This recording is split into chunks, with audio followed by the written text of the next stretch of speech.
Call in, guys. Talk to me nice. Welcome back to Sports Tea.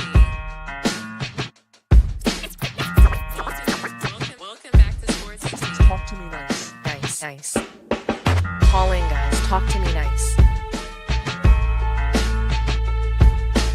Call in, guys. Talk to me nice. Talk to me nice. Hey everyone, welcome back to Sports Tea. As you can see, I have a special guest in the building. We have Mel Sr. from Man Down Sports. Shout out to Mel. I like when you say special. It's almost like you're trying to subliminally say that I ride the short, but it's cool. It's cool. I mean, special. I know I'm special. Let's go with that. I'm good with it. I'm good with special. Mel, it's been a special time lately, don't you think? Especially in the NBA. Of course. We have people saying that the Lakers are going to contend. We have people believing that OKC is going to make it to the finals this year. And that Jokic is, what is this, like a 4 or 5 time in a row MVP? Yeah. So, times are tough and special. Yeah, if he get it, it'll be his 4th. But they want it to be his 5th because they think he should have got it when Embiid got it. But hey, that's another topic. Well, did you happen to watch the OKC and Denver game today? I did not. I had to catch up on the highlights and looking at the stats. And did I see the 4th quarter? I didn't see the 4th quarter. No, so I had to watch the highlights. That's all anybody watches these days. Well, I like to watch. Goddamn, I'm just kidding. I need to see the whole thing, pause. But I want to watch the whole game, man. I hate when I miss game, especially games like this. I hate when I miss it. But yeah, I couldn't catch that one. Well, Mel, since you are in fact special, okay, and so is everybody on the Man Down team, we have some graphics that we can pull up, and I know that you're crafty enough to feel like you watch this game, because we have team stats that we can take a look at. Obviously, Michael Porter Jr. and Shai Gilgeous-Alexander, they were the leading scorers. SGA went off for 40 points, but he had to take 32 shots. So, he did take a lot of shots. Michael Porter Jr. took 19. When we take a look just like at how this game kind of went, right, there weren't so many turnovers on either squad. So I thought both teams took care of the ball decently, right? But yet Denver conceded 15 points on turnovers. They even scored more field goals. They were almost neck and neck in 3-pointers made. So it's like, how do you lose this game, right? And so obviously team stats, box score can tell us a whole lot. Shot selection can tell us some things as well, right? And when you take a look, OKC rebounded the ball better. That's just what they rebounded, and that can be that. They shot more free throws and they shot a better percentage from free throw. Exactly. 55% is that's hideous for a team that want to contend, man. So they got to the line and shot 20 free throws. OKC only got 25, so it's not a huge disparity, but they knocked down 88% of theirs, almost 90, and only half of the ones for Denver went down. So I think that's big too. But it's a lot of other things you can point to as well. Yeah. When you take a look at this box score, I know you say you have 20/20 vision, Mel, but when you take a look at the production, you have Aaron Gordon. He didn't play much. Obviously, he didn't score much, right? But you have other guys on the bench that they didn't really deliver for the Nuggets. Russell Westbrook played 31 minutes. Yeah. It's hard to win like that with, when your bench isn't really delivering any points. So the bench, the total, the bench scored what's that, 12 points? 13 points total.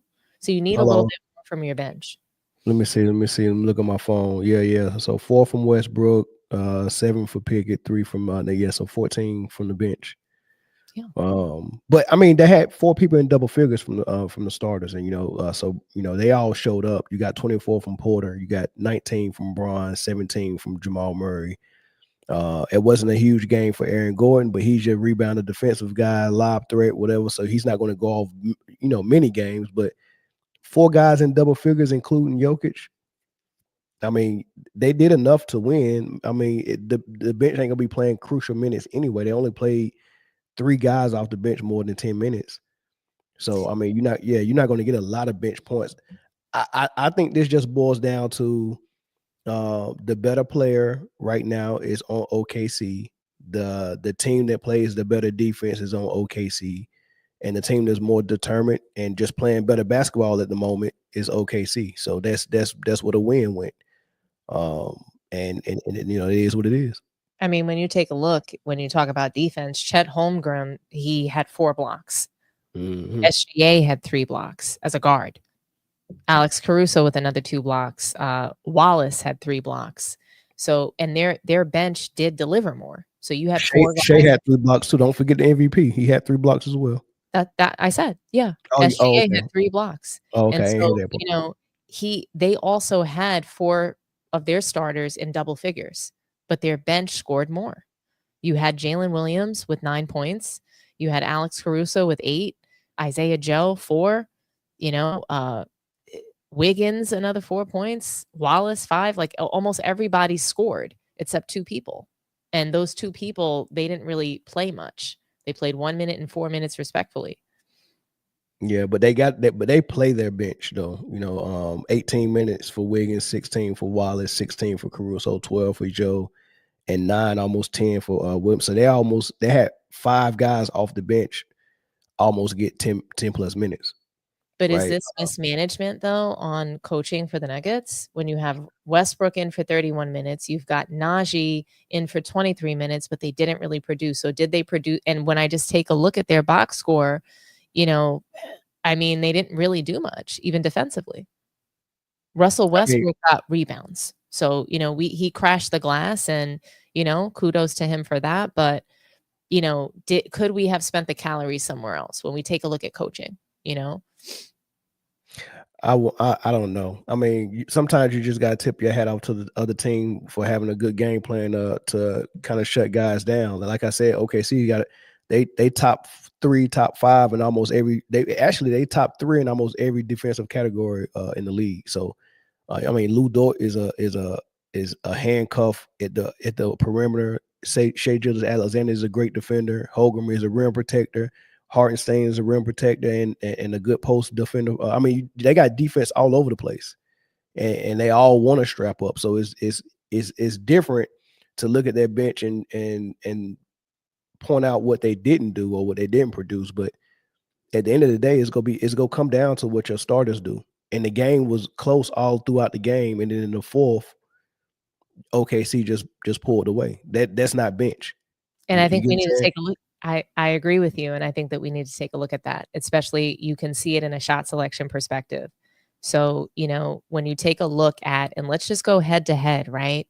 SGA and Jokic, they're competing this year for this season's MVP, clearly, number 1 and 2, right? SGA has been leading as of late.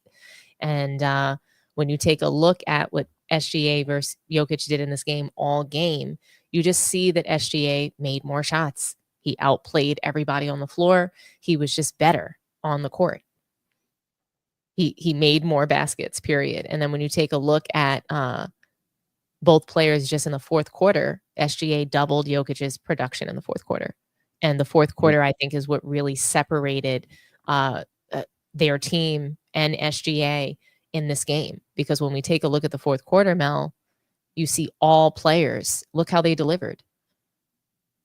Nobody scored. Nobody scored in the fourth quarter to help Jokic. He scored twice, and then you see 3 other baskets made. They completely they widened that gap in the fourth quarter, mightily. Why though? Because SGA is able to make everybody better. He scores, he defends. Yeah, I mean, it's tough to say that, man. I hate to use that phrase, man. That's something that started with LeBron and his media people. I know. I hate it too, and I yeah, use it now on purpose. I use it purposely because this is the narrative about Jokic. So I'm using this narrative about Jokic because we're saying that Jokic makes everybody better, but his team has been playing like poop pretty much for the season. So, you know, they have spurts of with good games, and I think that we've made excuses for Jokic saying that his team is so bad when his team has delivered. We're looking at the starters; they're delivering. you know, Kevin Durant ever so often when he's asked about Jokic, he always tries to leave breadcrumbs about what people really think about Jokic, right? So he did it again last night, or not last night, but the night before last when they just lost to them in the overtime. But he also did it like maybe 2 or 3 years ago. They asked him about Jokic. No, they don't know when he was in Brooklyn. They asked him about Jokic, and his reply was, he'll say all the good stuff that you're supposed to say about Jokic, so he don't seem like a hater. But then he also would say, their offense is pretty much, he makes everything happen, right? Right. So he said that. He said it again last night. They asked him about Jokic and all that stuff, and him getting the 30 points, 20 rebounds, 20 assists. And he was like, the way their offense is ran, I'm surprised he hasn't done that plenty of times before, because it's designed for him to get out those stats. And then he said all the great stuff about him. And I've been saying that about Jokic for a long time. I'm not impressed by none of those numbers, because those numbers are supposed to be there by design. The way they design their offense is almost a indictment on him that he don't have 30, 20, and 20 every night. That's an indictment on him, because they're designed for him to get 30, 20, and 20. So it's not really that impressive, and him making everybody better. Like, or I seen somebody in the comments say Jamal Murray needs to step up.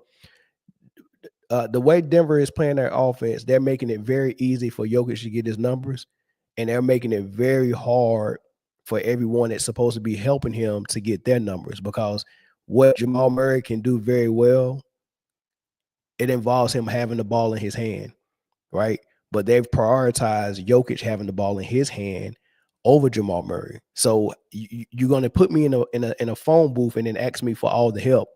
You get what I'm saying? You can't have both. You can't say, give me all the responsibility for making a play for all the teammates and making a play for myself, and then turn around and tell all those players, I need your help as well. No, if you want me to help you, let me do what I do.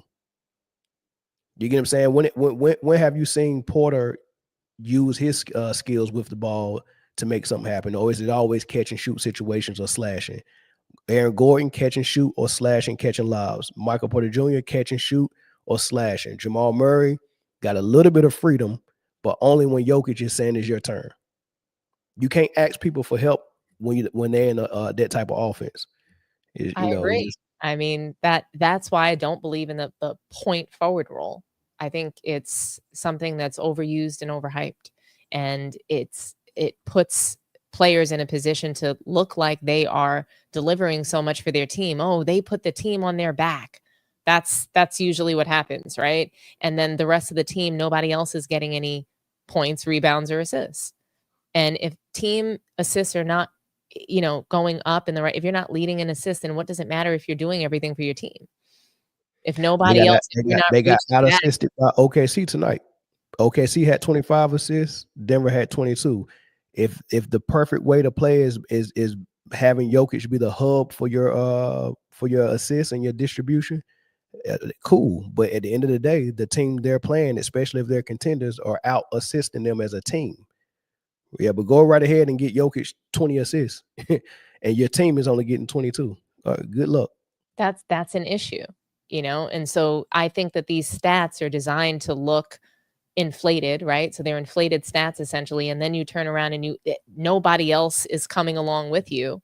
And I think that this is built and designed for players that are not athletic, Mel, and actually they lack the total package of athleticism and skill. So you're missing either one thing. For LeBron, he was missing the skill.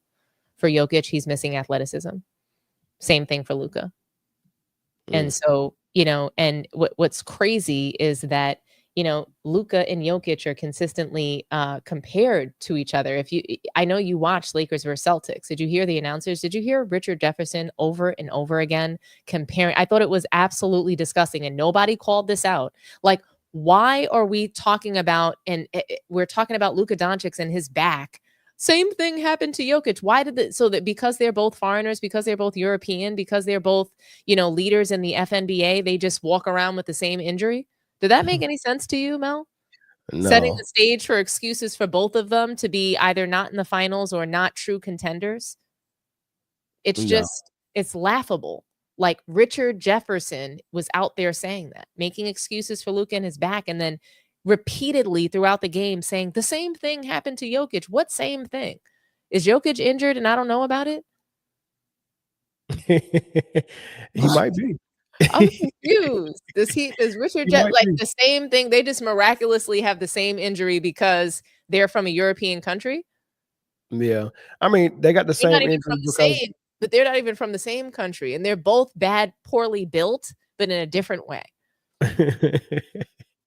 Well, I mean, look, them type of back injuries come when you. I mean, all types of nagging injuries come when you're not in tip top shape, man. And it is what it is, man. Like, you know. But let's just say that, right? And let's just Yeah. I just thought it was disgusting that he's talking about Jokic in comparison to Luka yesterday in that game. Yeah, I don't get it. I mean, but you know, when you work for the NBA or work for TNT, which is a partner of the NBA or NBC or whoever else you're announcing for, I mean, it's part of your job to kind of hype up and tell the stories, and you know, like you're there to talk for a reason, and you're there to indoctrinate and all that stuff, because we're marketing, we're trying to sell something, we're trying to sell a product. So the people that's announcing, you got to understand, like, you know, there might be some people that are purists and they won't go too far with the glazing, but there's some people that's like, look, man, ain't nobody gonna be able to glaze better than me. I'm going to do what I need to do. The NBA is they're going to love me. They're going to keep inviting me back because I'm going to be telling these stories the way they need to be told to indoctrinate people. It is what it is. So, I mean, once they start acting and talking like that and identify themselves for what they are, I'm cool with it. You know what I mean? I just know, okay, I got to mute when I watch the game when this guy's on. You know, man, it is what it is. I hear you. I can ride with that. I can definitely roll with that. I think, you know, just this discussion and this game in particular, it's led us to MVP conversations, right? That's what they're going all over, you know, ESPN. They're talking about SGA versus Jokic ahead of this game. They talked about, you know, who they think is going to be the MVP and how this game is going to sort of separate the two of them. So I do want to play some sound from Get Up, and we'll go from there. We'll react. Let's do that then, because it might not just be OKC standing out in the West that crystallizes in this game. It might be the race for the MVP as well, right? Let's catch you up with a little Get Out and Run brought to you by Samsung. Shai Gilgeous-Alexander, he has been the best scorer in the NBA all season, averaging nearly 2 points more than any other player. He's been consistent throughout, right? No player has more games, this is what Stephen A was alluding to, with 10, 20, 30, 40, or 50 points than SGA this season. And we're lucky to see his greatness in the same season as the three-time MVP Nikola Jokic. He put together, Perk, one of the best performances in NBA history on Friday. He became the first player ever with 30 points, 20 rebounds, 20 assists in a game all time. Some people don't do that individually. He did that all together in one night, which sets up a very exciting MVP race over the final month of the season. The odds shifted after that game on Friday. SGA had his odds essentially cut in half. Perk, I had to check the box score to make sure that there was not a typo. How impressed were you? Were you as impressed with the odds makers by Nikola Jokic's last performance? Well, I'm going to say this. I grew up watching Hakeem Olajuwon. Matter of fact, I had the Olajuwons, the shoes, all right? I grew up watching Shaquille O'Neal. I grew up watching David Robinson. I've never seen a performance like I did from Nikola Jokic the last game against the Phoenix Suns. The most impressive performance I've seen with my eyes from a center. And I was looking, every rebound mattered in the final, in the fourth quarter and overtime. Every point mattered. Every assist mattered. And I'm looking at the 22 assists, and I'm like, damn. Like, he put his guys in position so easily to be successful. He set the table. All they have to do is finish. And when you think about Jokic, I said the other day on Scott Van Pelt, he's knocking at the door of being a top 5 center of all time. I already believe he's the most skilled center to ever play the game of basketball. You're not doing that today. You're not doing that today, Big Bird. I'm telling you that right now. We're not going to do this today. Jokic is big time. The top 5 argument, I'm not disagreeing with it. I get all of that. But we ain't doing that today. We ain't going to start this narrative where all of a sudden Shai Gilgeous-Alexander gets compromised for league MVP again, like he did last year. Since February 1st, America, look at me, America. Don't wait, look at me. Since February 1st, the Oklahoma City Thunder are an NBA best 15-2. Okay, I'm looking at Shai Gilgeous-Alexander right now. Leads the NBA with 32.8 points per game, okay? In the calendar year, 50-point games, 4 of them since 2025 hit. Since 2050. Oh, by the way, averaging 34 on 51% shooting, 43% from 3-point range. We ain't gonna do this. Oklahoma City is the #1 seed. Everybody looking up, way up. You got to climb a ladder. We're not doing this to SGA this year. SGA is going to be the league MVP if he keeps this up. I don't care what Jokic does. Really clear. 31 points, 21 rebounds, 22 assists. We still have a couple weeks left in the regular season. There is nothing that can happen. No shade on Shai Gilgeous-Alexander that can change your vote that you said 2 months ago. Oh, my Lord. Did I stutter? I didn't stutter. I mean, whatever kind of coffee he has. Malika Andrews is talking about like I stuttered. Let me ask you a question, Stephen A. Are Let me ask you a question. Well, one, the odds shouldn't cut in half on one game. Sorry. Let's acknowledge that is insane. That's ridiculous. Thank you for saying Let me say one thing, Stephen. I think I know what you're going to say, but had Jokic never won it, is some of that creeping into this SGA stuff? That is fair, and that's accurate. But what I'm saying to you is this. It still doesn't negate what we're seeing from Shai Gilgeous. Yeah, I don't have Jokic fatigue. I voted for Shai Gilgeous-Alexander last year. So my point is, he doesn't get it last year. Then he comes back as the #1 seed last year. Establishes the #1 seed this year. Got pieces around him. They're even better exponentially on the defensive side of the ball. And this brother's doing what he's doing. And we talk about somebody else. You know what? We're not doing this. I'll tell you We're not doing this. Where I can get on board with that is we don't focus enough on winning. We don't talk enough about winning. We are now. So if this is close, yes, give it to the guy whose team has been dominant. Not only that, I'll tell you one thing we don't talk about, defense. And Shai Gilgeous is one of the best in his position. So if you want to look at a tie and it's close, his record and his kind of two-way ability. Hold on. Everybody keep a cool booty. All I was doing was giving Jokic his flowers for last game. I didn't say that he was my MVP, the front runner. SGA is that. And by the way, I've been on this Oklahoma City train for the last 2.5 months. And why is that? Why is it for as much as I want to give you your flowers on being right, why is it? What did you see in Shai Gilgeous-Alexander months ago?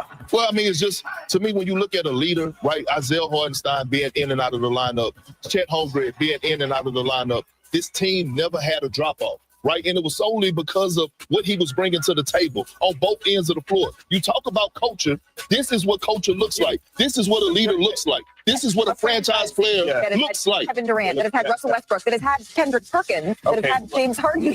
This is the most points per game we've seen. Hey, let me ask you. All righty. Mel, I'm just going to give you the floor. Like, what do you think? Do you think that is SGA the unanimous MVP this season so far, based on what we've seen? He been a unanimous MVP for me for the last 2 seasons. He was it last season. He's it again this season. And I think it's kind of funny how the goalposts move, because I remember when Jokic won it 2021, right? And then he won it again 21 and 22, right? Let me see if I'm correct about that. He won it 21, 22. He won it in 20 and 21. One of those years, he was in the 6th seed in the West, right? So winning was not even a factor at all. Not only was he in the 6th seed in the West, there was 9 teams. If you include the East, there were 9 teams better than the Denver Nuggets that season. Devin Booker had won 64 games that year. He only lost 18 with the Suns, right? He didn't get any consideration for MVP. 0. This Devin Booker, Mikal Bridges, DeAndre Ayton, Chris Paul. That team was great. 64 games, only lost 18. #1 seed in the entire league, didn't get any MVP consideration, right? Right. So you got the Suns had 64 games won, and the Nuggets only had 48 games won, sitting at the 6th seed. Right. The reason why they gave Jokic the MVP that year, because he was almost averaging a triple double, which, like 27 points, 13 rebounds, 7.9 assists. Right. He was almost averaging a triple double. And it was like, we've never seen a center average this many assists. So we're going to overlook the fact that his team isn't winning. Why? Because Michael Porter Jr. was hurt and Jamal Murray was hurt. Okay, great. He lost his #2 and his #3. Right? So you're going to overlook the fact that he's in the 6th seed. Then when he won it the next time, he was in the 3rd seed. So it was like, oh, he's winning. So give it to him. Right? He's winning. His guys came back. Porter Jr. came back. Murray came back. Now that he's winning, now the reason why he's getting the MVP now is because he got a better record than the other guys. He's in the 3rd seed. Where in this case right now, and in last year's case, in last year's case, OKC had the #1 record in the West.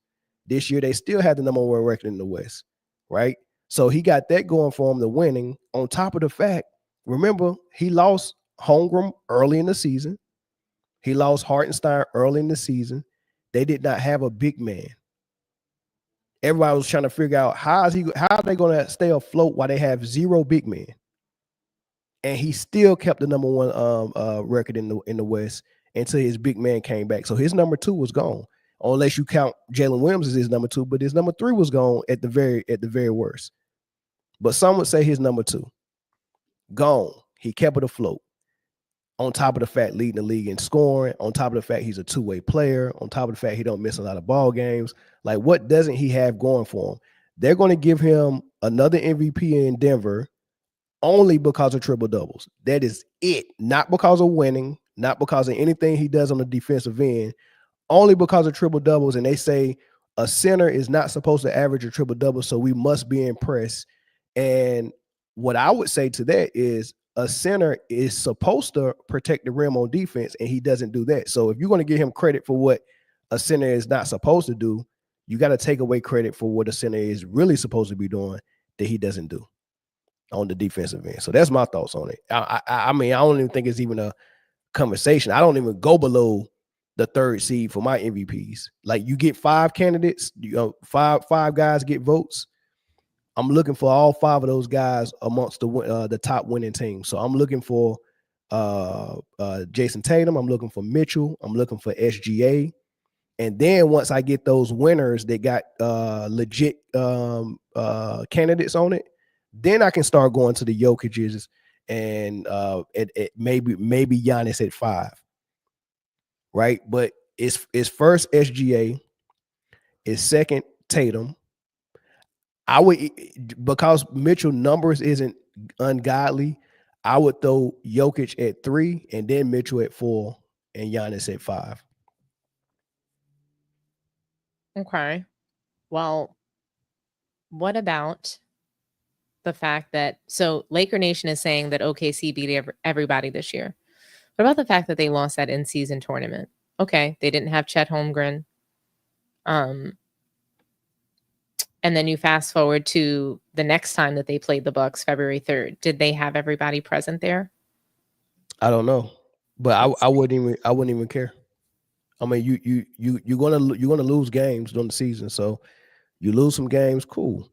But for the most part, what I'm saying is it was a blowout, and it was because they had their people back. So, when you take a look at what OKC is doing, I think that they're proving themselves in the regular season. And for me, what I want to see OKC do is get out of that second round hole. And I still think that SGA is the MVP. It's about the regular season. He's played consistently well. He's stayed healthy. He's been there for his team. He's done it on both sides of the floor as well. Jokic cannot defend. I mean, when are we going to get a blow-by mixtape on Jokic? Like, when? And then I want everybody to see. So, Kia MVP ladder, they keep updating the MVP ladder, and we do have some graphics on, so SGA is leading. Nikola Jokic is number 2. And, when you think about it and you think about, oh, well, SGA's case, the most methodical scorer in the game, is a threat to score 50 points on any given night. He had no 50 pieces before this season. Now he has 4. What's impressive is how Shea is dangerous anywhere on the floor. He's not a volume 3-point shooter, but can't be left open. He gets to the rim and the free throw line, and of course is elite at mid-range. Defense is solid too. He's a complete player. I would say his defense is pretty elite. I think that he's an elite defensive guard so far from what we've seen. Blocking shots, steals, all of it. He hustles on both sides of the floor. Now, what they're saying for Nikola Jokic, they have him at as of last week, they had him ranked number 1, which I have a problem with it. I really do. I don't think that he's been the clear-cut MVP all season. I don't think that he's been necessarily number 2 either.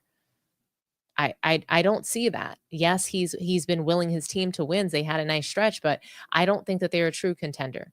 And so, Shea Gilgeous-Alexander, he's averaging, he's averaging 4 more points. I get it that Jokic is averaging more rebounds and assists, and they have a case for him. They're saying that he's averaging a triple double. His efficiency, 57% overall, 43 from deep, is off the charts for a volume shooter. He'll finish top 5 in assists, rebounds, and steals for those who say his defense is an abomination. His season is historic.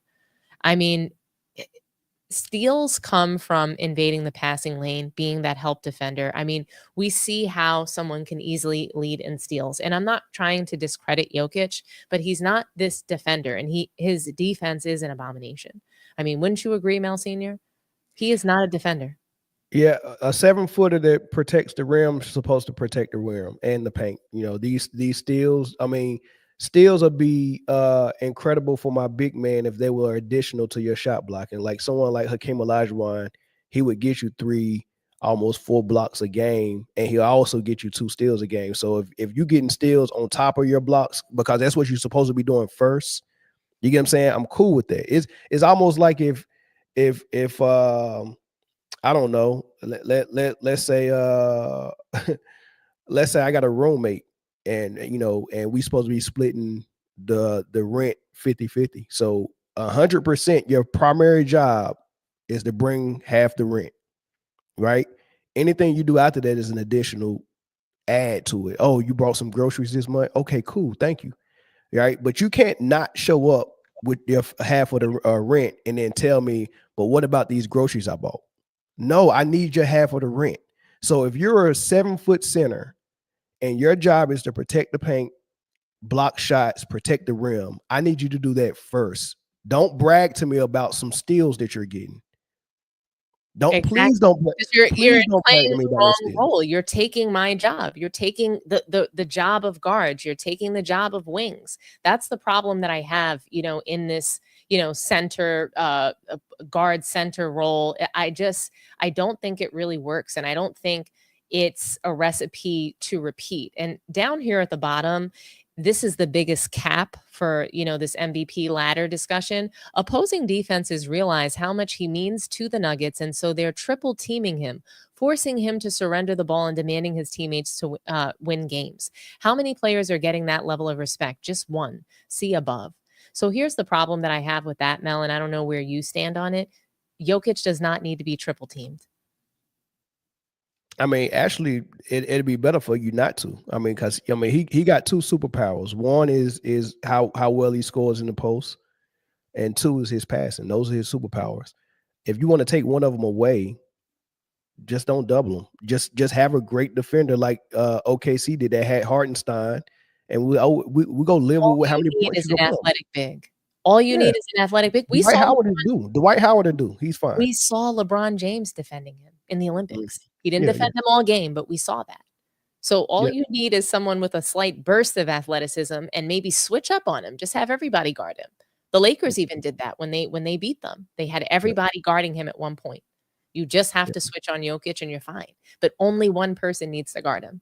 Put some pressure on him, put some athleticism, be quick, pressure him, and he's going to get frustrated and he might not score. And I've seen him deliver a 2 of 12 game or whatever that was.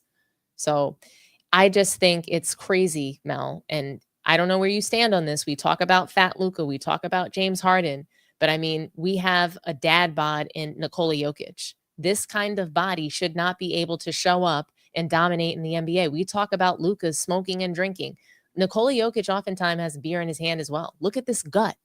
How do you show up to the NBA looking like this? And you're playing in like a hybrid center guard position. You're running the floor. You're bringing the ball down the court like this. There's something wrong with the state of the NBA right now. And what we've done, what Adam Silver has done, what the NBA has done is removed athleticism. And that's why there's no defense in the league. That's why there's no athleticism anymore. People don't have to defend. Look at this. I mean, it actually is defensive league, but we got blinders on because people talk about the other things so much that you can't even see how well, we talked about earlier how well Al Horford played defense last night. The whole Boston team plays defense. The whole OKC team plays defense. You got Lou Dort You got Jalen Williams. You got all these guys. SGA, they play great defense. Chet. There's a lot of people. JJJ over there in Memphis. Jaren Jackson Jr., great defender. They're But that's defenders. why this kind of body is struggling, though. Well, That's why we didn't see Luka Doncic win in the finals last season. He you literally got fouled out. You can get away with this body. Shaq played with a body similar to that for a little while. You know what I mean? But you can get away with a body like that. But he got carried with that body. Sure, you talk about it all the time. So Kobe had to carry him with that fat body. When he was fat, he was getting carried in a sense, right? And then he goes on to the Miami Heat to be carried to a trip. He rode the coattails of Dwayne Wade in that title. Yeah. He was not effective. If you're going to be round like that, as long as you can stay on the in court your center position, get your big butt in the post. That's all I'm saying. Shaq played his center role. You have Jokic playing the perimeter. That's the problem that I've got. Yeah, I don't like him out there too much. I don't like him bringing the ball up. I don't like that. It's great that he can do it. God awful and ugly. It's great that he can do it, but has anybody ever tried to pressure him 94 feet while he was bringing it up? Nobody does that. Right. I would be interested to see There's no defense now. Imagine he gets pressured 94 feet, bring the ball down. He got to give it to Jamal Murray at that point. He's done. Yeah, he's got to give it to Jamal, a real point guard. But the point is, sure, he's got a dad bod. He's not in the best shape, but he's not in a horrible shape, and it hasn't started backfiring on him. He hasn't had the nagging injuries and stuff like that. We'll see how that lasts. He looked like in the Lakers, he was not defending. It was a blow by mixtape. No, he can't defend. No, he can't defend. He can't block shots either. But if he was maybe a little bit more athletic, maybe he could defend. Maybe he could jump. He can't block shots because he can't jump. I doubt it. Well, some people just got that type of body that it's never going to give. This kind of body drops down to at least 5. So, let's move on to some more athletic MVP candidates like Giannis and Jason Tatum. What are your thoughts on these two guys, Mel? I don't understand why Giannis is above Tatum. I would have Tatum right behind SGA, right in front of Jokic. Jokic at 3, but I like Tatum higher than 4. Like I said, he meets all my criteria. Team success, value on the offensive end, value on the defensive end. That's pretty much my whole criteria. So I need to see all 3 of those things. I think it's likely the stats. And I think that perhaps Jason Tatum can be out a couple of games and his team would still win. I don't know for sure that they would be still a number 3 seed, but I think that it's likely that they could compete without him for a stretch. They still have Jaylen Brown. When you think about what Giannis is doing on the Milwaukee Bucks without a proper number 2, Damian Lillard has been so inconsistent and up and down since he's moved to Milwaukee. He's just not in it to win it. He's really not there to compete. I don't know what he's there to do, but Giannis has really been carrying his team alone. He's been carrying the load for the Milwaukee Bucks. So, and I don't like to say that, and I don't even like Giannis's game. I think he's a low-skilled big that has a lack of low post footwork that is just, I think that it's inexcusable at this point in his career. I think that he should have been trying to gain the skills in his position as a power forward. And I just, he had, I think, the capability to go down as one of the greatest power forwards. And he has, in my opinion, devalued that for me because he has chosen not to work on his game and continues to get worse from a shooting perspective, airballing from free throw land consistently, and just, like I said, not working on that low post footwork. And not to mention, I have to mention this, Mel, carrying the ball into the paint, taking 5, 6, 7 steps into the paint, traveling, bum rushing the lane. That's Giannis Antetokounmpo's game. And, I would have to say that I agree with you because of those reasons that Jason Tatum should be above Giannis. But when we just take a look at the production, and I think a lot of members in our audience like to look at that and they like to speak to that. I can see why there's a case for Giannis to be above Tatum, but I think that Tatum is just an overall better ball player and can I think that when it comes to being in the finals, his skill mixed with athleticism is what would get the Celtics over the hump, all quarters of the game. Whereas Giannis has to depend purely on his athleticism to get through, and the help of the referees that are going to give him preferential treatment for being a leader of the FNBA. Yeah, I slightly disagree with the part of the argument that there is an argument for. Yeah, I don't think there is no argument for Giannis to be over Tatum. I mean, like, I get that a lot of people say that Boston has all this help and they would be great with even if Tatum was out.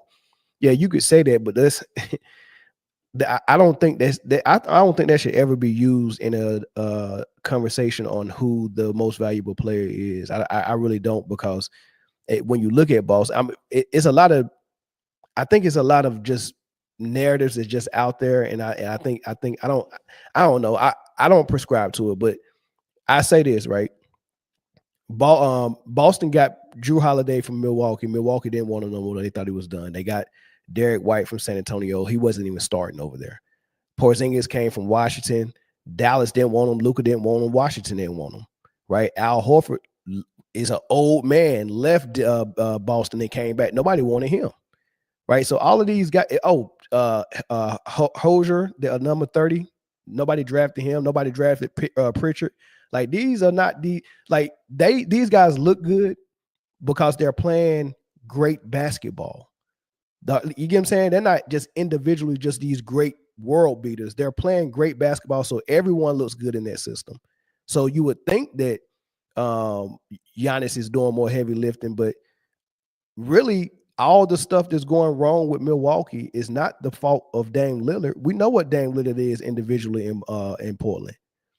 The reason why it's not working with Giannis is because Giannis' game is so limited that it leaves very little roles for Dame Lillard to be in. We're having that same issue with Jokic. Everybody that plays alongside Jokic has been getting told they're not doing enough. Everybody that's been playing with Giannis has been told they're not doing enough. Dame Lillard's not doing enough. We thought the same. Well, not me, but a lot of people thought the same thing about Drew Holiday, which is why he was so expendable. Middleton wasn't doing enough. Everyone, it's a red flag when everyone around you seems like they're not doing enough, and it don't matter who you switch out. It's the same story. LeBron James, who you switch out every time they lose, they're not doing enough. AD's not doing enough. Luka didn't do enough last night. All of this stuff. Giannis, Drew Holiday, Dame Lillard, Porzingis with Luka, Brunson with Luka. They just couldn't do enough. Kyrie Irving got blamed for finals last year. Very well with Giannis. Oh yeah, I think that if Giannis was traded to the Knicks, that would have been like, I wish that we can get rid of Karl Anthony Towns. I would take Giannis just for the work ethic. He works really hard. He doesn't actually work on his game and improve his game, but he gives max effort, and that's what the Knicks need. They need hustlers. But that's not the MVP though. You get what I'm saying? Like, you want to know why? Oh, definitely not the MVP, but I would take Giannis to the Knicks because I know that the referees are going to get us to the finals. I would take Giannis. I would take Giannis anywhere. Yeah, and it's not a conversation of Giannis' greatness or nothing like that. It's a conversation of why I got Tatum above him in the MVP race. It's not. We both agree on how great he is. Well, look, Mel. I mean, I think that we might have an even more controversial person on the list, and so I left this for last just because this is going to be the last thing we chat about, and we have LeBron James in ranked number 5, ranked 5th for MVP votes, and so his case, okay, and he's averaging 25 points, 8 rebounds, and 8 assists. So his case is that he made news this week by breaking 50,000 points in record-breaking scoring, right? But his uptick this season shouldn't be ignored and put aside. That he's doing this at 40. What LeBron is doing now would be applauded at any age. At any rate, the Lakers are in the thick of the pack below OKC in the West, largely because LeBron has looked sharp. 3 double-doubles in his last 5 games in a show of strength during the transition from Anthony Davis to Luka Doncic. Okay, Mel, I'll let you go first.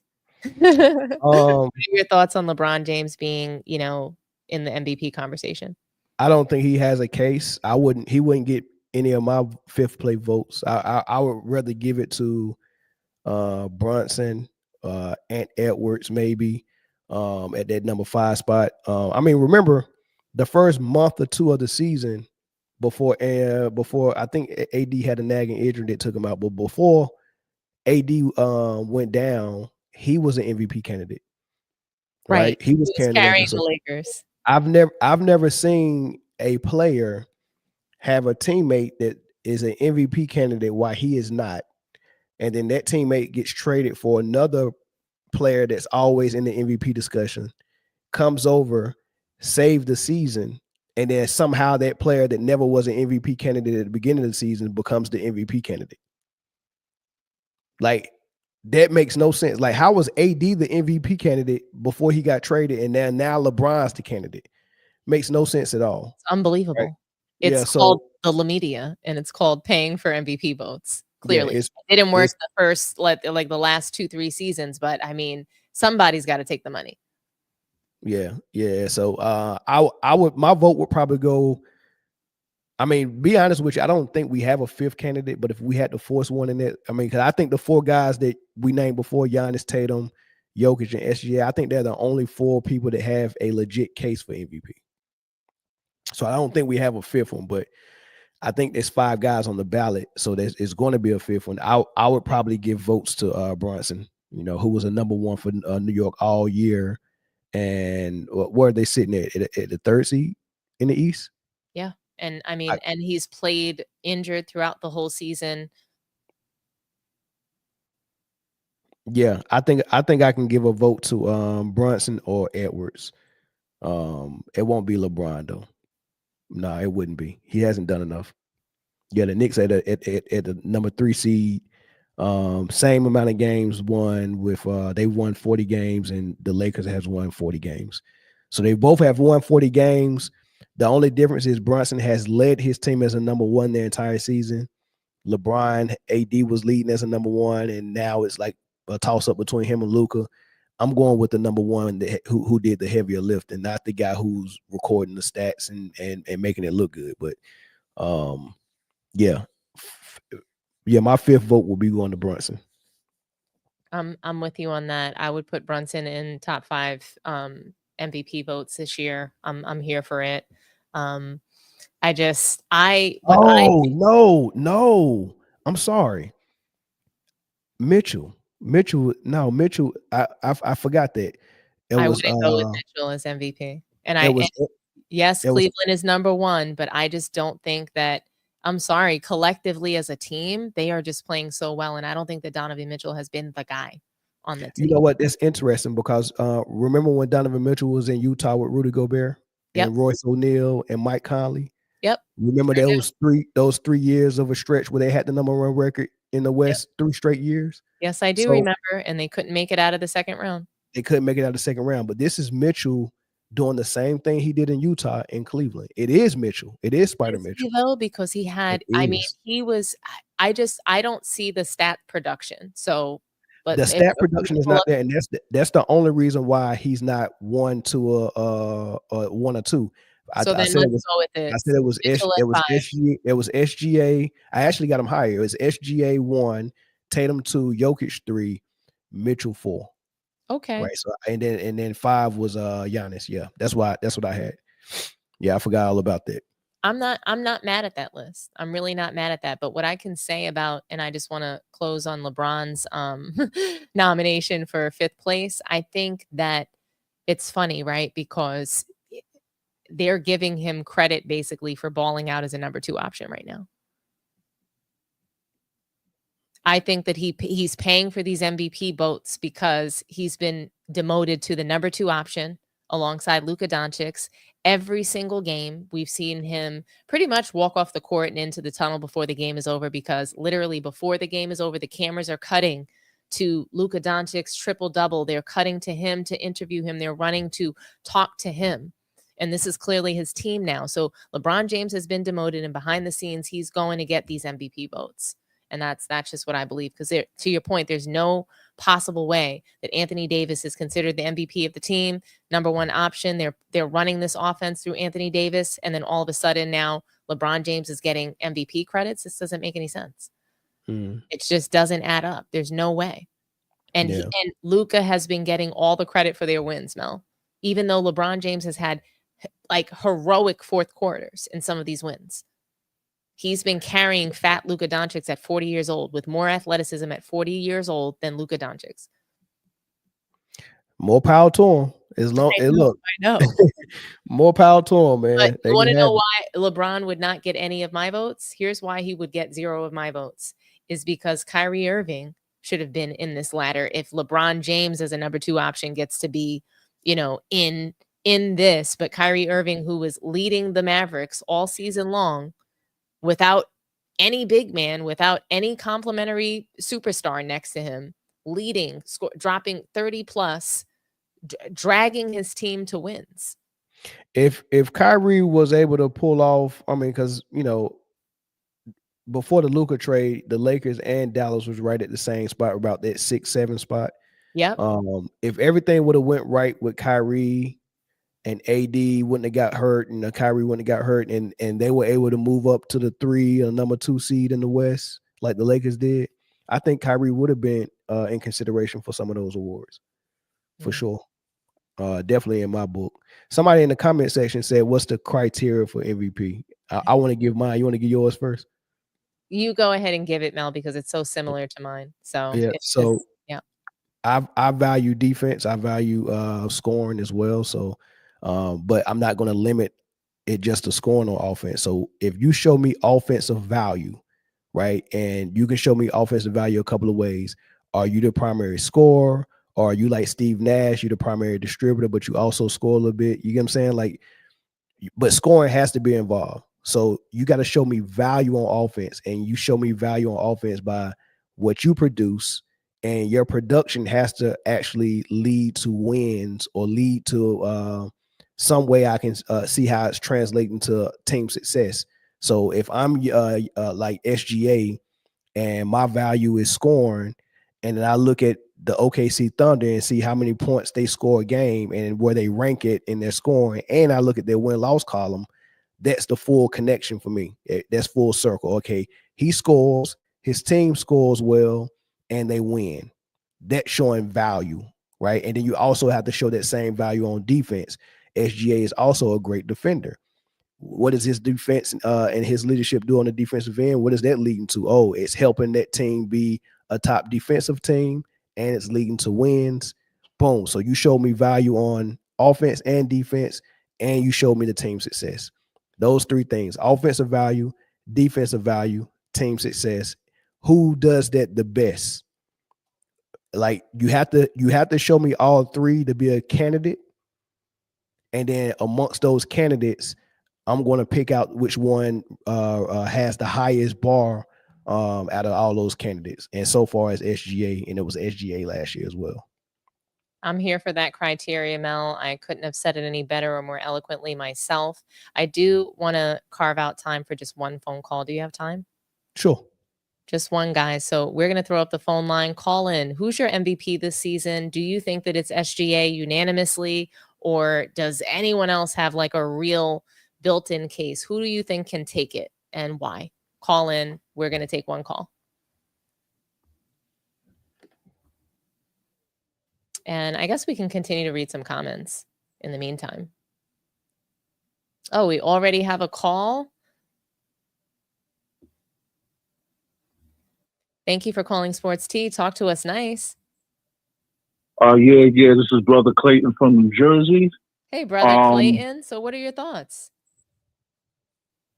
I feel SGA is the front runner, like unanimously, the way he plays. He reminds me of old school basketball, the mid range, the floaters, the timely jump shots, playing the defense on the other end, really focusing on his game and getting his teammates involved. Like tonight, I didn't like that he took many 3-pointers. When I saw him play tonight, I was like, I shouldn't have taken 10 threes. But when the fourth quarter counted, against Denver, he really put them away. He really cracked down and said, I can't take no more threes. I got to get into this lane, and I got to get creative, and I got to create for my other teammates as well. Now, there was something that you said, though, a long time ago, and I was on a call with you. You said something about when Cleveland and OKC played, how OKC lost that game. And you're right, because they should have swept them. I didn't feel Cleveland is really that powerful, because when Cleveland came over to OKC, they were demolished. So I feel what you're saying. I feel what Brother Mel is saying. I don't feel Donovan Mitchell should be in that list, Brother Mel, with all due respect, brother. But I don't feel he should be on that list, because his past performances, I do get why you're putting him there. But this year, because how well he's playing, he's buying into the system, I agree. But should he really be there, though? I have to really look at that. I got to look at his past performances. And I'm sorry, I can't. Until you can get past that second round, when you get to the conference finals, then I could say something. But then I would advocate for you, say, you know what, Brother Mel is correct. But I can't do that. Well, let me say this, Clayton. We can't include anything from the playoffs when we're talking about the MVP. Like, is that fair? Can you admit that we can't include the playoffs? You know what? You might be right there. Right. So you got to take a blind eye to what happens in the playoffs. And when you talk about I MVP, just happen to look at everything in its totality. That's why I include the playoffs. The only thing that's in totality is the regular season. That's it. Like we can't be biased and be like, hey, well, the teams don't go that far in the playoffs, so let's tax them. I think that's unfair, right? That's very unfair to do that. The second thing is, we know the NBA is a business, and we know you're not advancing in the playoffs unless the NBA have interest in you advancing in the playoffs. That's right? true. So, that is true. That's another reason why I don't tax them for the playoffs, because it's the most rigged games of the season is in the playoffs, right? So, I don't take that into consideration with my opinion when it comes to MVP. But you got a team with the best record in the league, and they ain't even lost. I don't even think they lost 15 games yet, right? And we only got 15 games left before the playoffs. They ain't even lost 15 games yet. That's a phenomenal season. That's a phenomenal season. It's an MVP candidate on that squad, and just because they play very good team ball, and there's not one player that's just going to go get his because he need to prove that he's the best. But he can rev his game up when needed. Like when they going head to head with somebody, he's hitting timely shots in the fourth. You get what I'm saying? He pick his game up against the best teams. But he can let the team percolate and do their thing when they're playing the others. But when they got a marquee matchup, he rises to the occasion. Right. That's what MVPs do. So it ain't all about the stats. That is true. Yeah, when we do, we have to create the most. We have to create the Offensive Player of the Year award if we want to just look at stats, and we can get at the Jokic every single year. Jokic, Giannis, Luka, top 3 candidates for Offensive Player of the Year every year. But if you want to include offense, defense, and team success, that's the MVP. I love it, Mel. I couldn't have said it. I couldn't have answered that better. And I love the analogy that you gave in comparison to Jokic and why we shouldn't keep picking him every year. So, Brother Clayton, thank you so much for this call. Mel and I have got a jet. We both have to get back to some obligations at home. But, appreciate both of you. Thank you so much for calling in. Guys, do me a favor and like this video, subscribe to the channel if you haven't done so already. And please, like I said before, go over to Man Down Sports and subscribe. Man Down is just delivering so much really great content, telling the truth on that channel as always, and really digging into basketball and what makes it a great sport. So go over there and like, share, and subscribe. Get the word out. So, if you have Facebook, social media, share our videos and help us grow our channels even further. Thank you so much to everybody who's been in the chat and in the stream, engaging, really great engagement in the chat. Let's see where we're at with these likes and help me get them up. Run up the likes, guys. Like. Let's see. Dominique? Yeah. I have just one request for Brother Mel. Mel, the brother on your show that has the braids, man, tell him stop capping for LeBron. Please stop capping for him. Just stop capping, please. Tell him to come to the realization. Tell him that I said I'll play LeBron one-on-one for 20 racks. One-on-one. And he's younger than me. He's 40, right? I'm 50. Yeah. Hey, you got to call Friday. I'm gonna tell him I'm gonna tell him to look out for your call, man. Call Friday, and you got to tell him. I'll call Friday. All right. All right, blessings, everybody. Thanks blessings. so much, Brother Clayton. Have a wonderful evening. All right, Thanks now for you guys calling keep in. doing your thing. I love both of you guys' shows. Keep doing your thing. Bless you. Yeah, appreciate it. All righty. So I think that was a pretty good show, Mel. Of course. Thank you so much for coming through. Of course. I really appreciate you, big dog. Yeah, we had some crazy technical difficulty. Hey, you know what? And I just remembered something. I'm gonna tell you what I did because it's too dumb to say it publicly. But I'm gonna tell you what I did with my computer. User error. Nah. I just thought about it too. I thought my computer was like, oh, maybe it's not turning on because it's overheated or something. Yeah, I had it on the charger all night. Maybe it's hot and it's overheated. And I was just playing around. I put it in the refrigerator. My girls was laughing at me, and I forgot to take it out. It's been in the refrigerator for like an hour and a half. That is hilarious.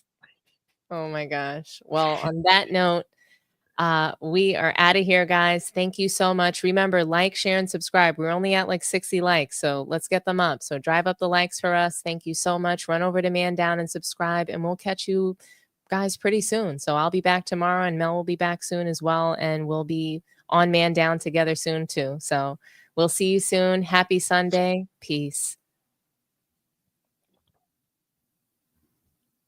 Oh, I actually have to end the stream, right? Yes, Alrighty. ma'am. Good night, guys.